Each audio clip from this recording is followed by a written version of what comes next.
Too bad I don't know much Spanish, otherwise I'd make this guy come out and put him on film and embarrass him. This is like one of the only dandelions left here, and on this lawn we had about 30, and I'm making tinctures from the roots and everything.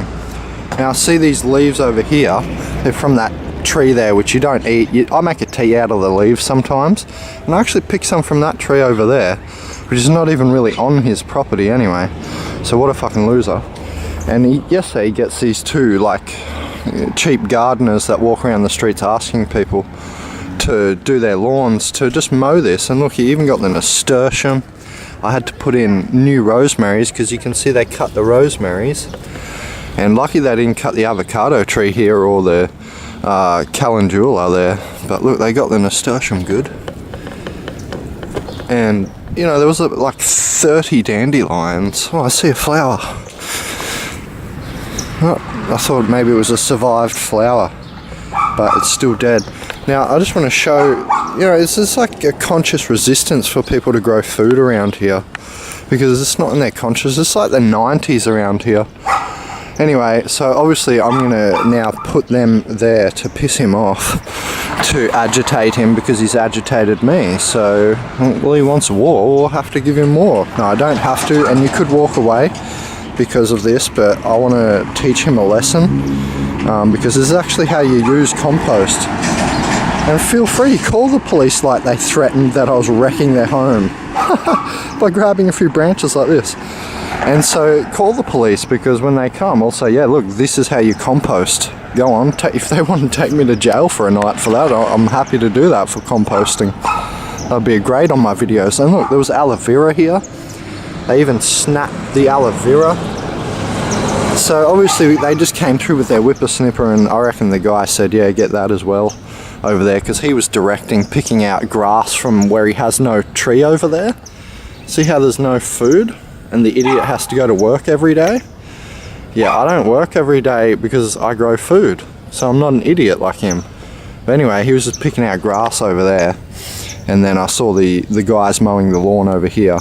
So it's all connected, and I'm just going to put this here around here to help it get back like mulch, which is how I originally used it. So if he wants to call the police for that, what an idiot.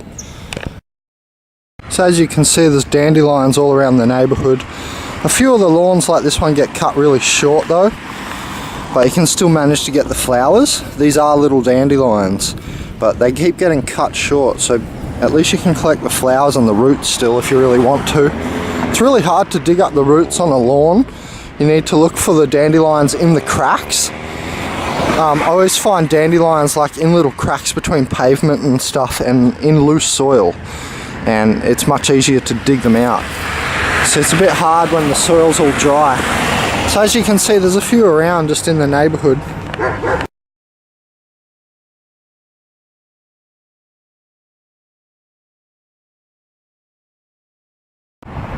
Just across the road. So you don't really want to pick them right next to the road though, unless the flowers are really fresh. Say those flowers just came up this morning, it would be okay to pick them probably, but otherwise they gather toxins slowly. Anyway, here's a little garden bed I might plant in if I have excess plants here at the park.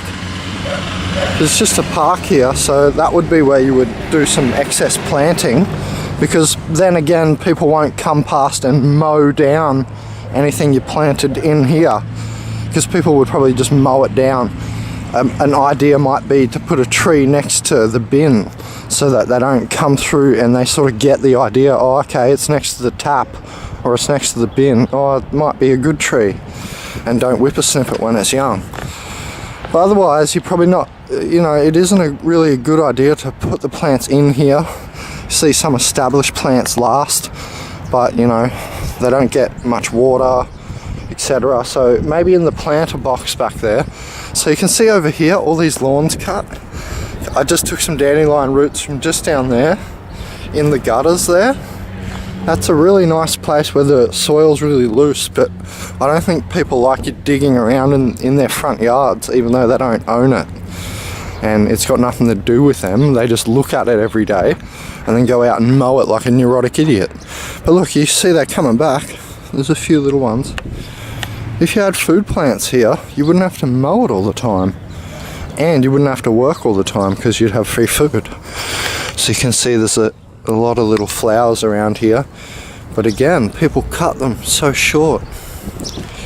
So, you know, when you trim the lawn like this, you don't get too many plants surviving, and some of the little ones will completely die out because you'll just cut them at the wrong time, just when they were advancing into leaves.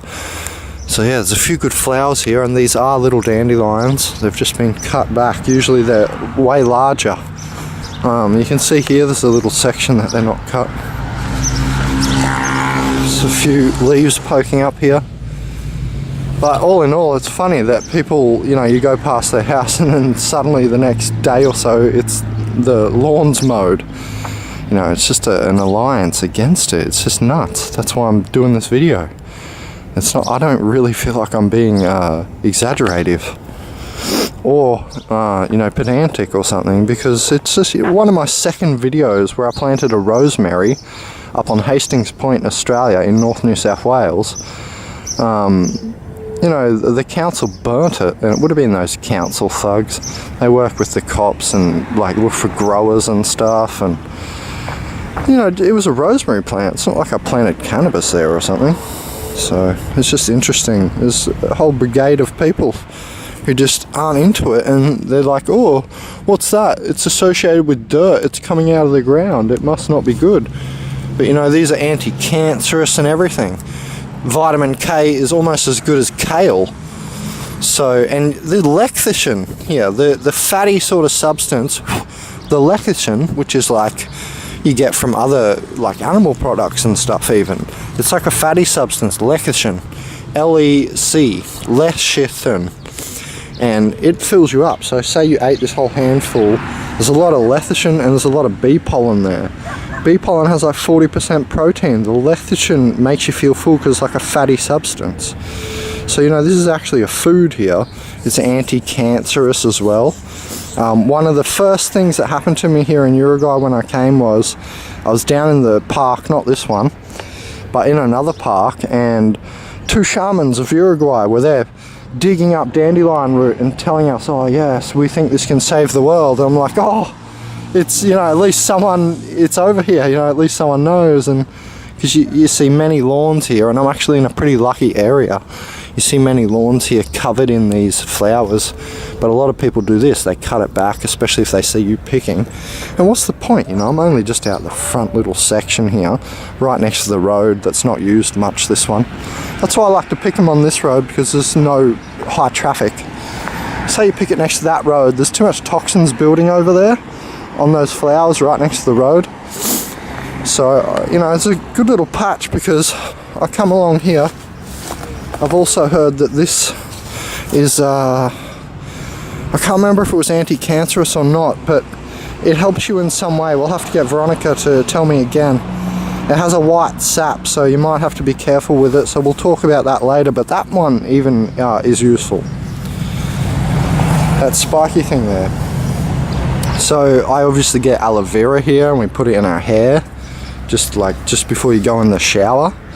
I don't actually use shampoos. I haven't used shampoo or soaps, apart from a few organic soaps. For the last 10 years, I mainly used coconut oil or olive oil infusions, and the olive oil is my favorite now. Even though coconut oil is 50% lauric acid and antibacterial, I still like the olive oil's oleorupine. It's more powerful. And you mix like rosemary in it or something, and it's really powerful, so I prefer olive oil. Anyway, you can see some closed little flowers here. Now, the point of coming along and being the human, the asymptote, is we remove some of these weeds in front here and give the friend here, who's giving us his flower to eat, and his root and his leaves if we want, some sun. So I'm actually helping them grow as well and being symbiotic. And it's that easy. Look, just a few tugs. No real trouble. I just had a few little tugs, and I do that every time I come here. And as you can see, they're slowly going to take over. So I better be quiet here, because this is a sacred spot. I don't want to ruin this one. There's a lot here. This feeds me every week.